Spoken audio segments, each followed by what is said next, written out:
April 14th, 2010, we went out to Altus Air Force Base, Oklahoma, and the mission was to set a new world record for the furthest distance in free fall while wearing a wingsuit. Tomorrow morning, showing here at 4 o'clock in the morning for our mission brief and the pre-flights.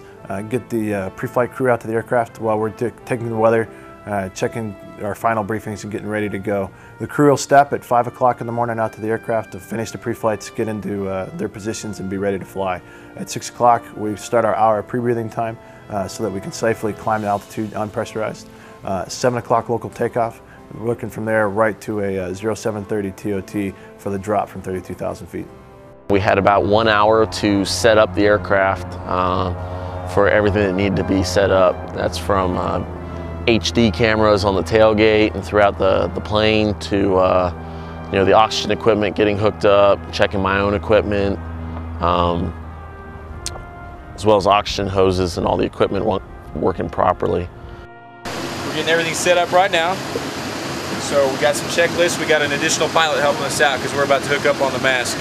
And once we're hooked up on the mask, we're going to have to stay in that seat. We took off and started climbing up to 32,000 feet. And on the climb to altitude, the phys techs, who are Air Force personnel who are monitoring us for signs of hypoxia, were monitoring us. Sergeant First Class Arlen Slade was on board. He's a parachute maintenance technician, so his duty was to make sure all my equipment was going to be working properly, both ready to go in the aircraft, and it would work properly when I needed it to once I exited the aircraft. 2 minutes is when I actually disconnected my oxygen hose from the aircraft and started breathing off of the O2 bottles that are located on me. 1 minute prior, I started walking towards the tailgate, and then the crew gave me a 30-second call, and then a final 10-second call, and then they started counting down from 5, 4, 3, 2, 1, and then both the load masters gave me a point, telling me that it's time to step off the tailgate.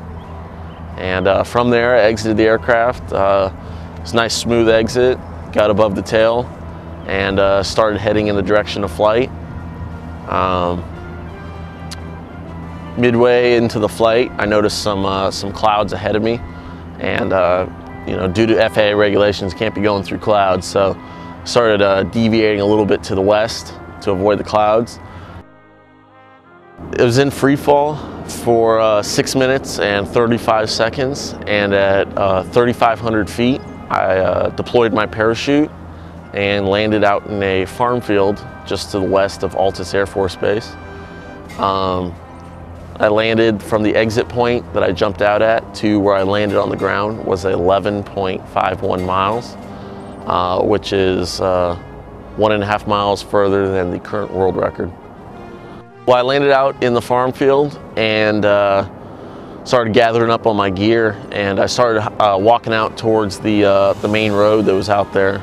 And on the way out to the road, I noticed some people working out in the field, and one of the trucks started leaving the field to head out towards the road, and I flagged him down, and he came up to me and he said, "I thought I saw a parachutist," and apparently while he was working out in the field, he'd seen me under canopy and then going to land out in the field and thought his eyes were playing tricks on him.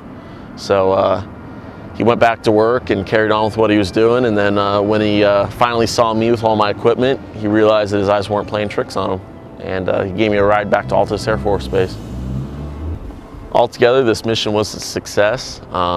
Without the people that made this possible, like the 97th Air Mobility Wing out in Altus Air Force Base, the logistical support that we received out there, as well as from the FAA, the phys techs from the Air Force. Without those people's hard work and dedication, this mission wouldn't have been a success. We appreciate their support.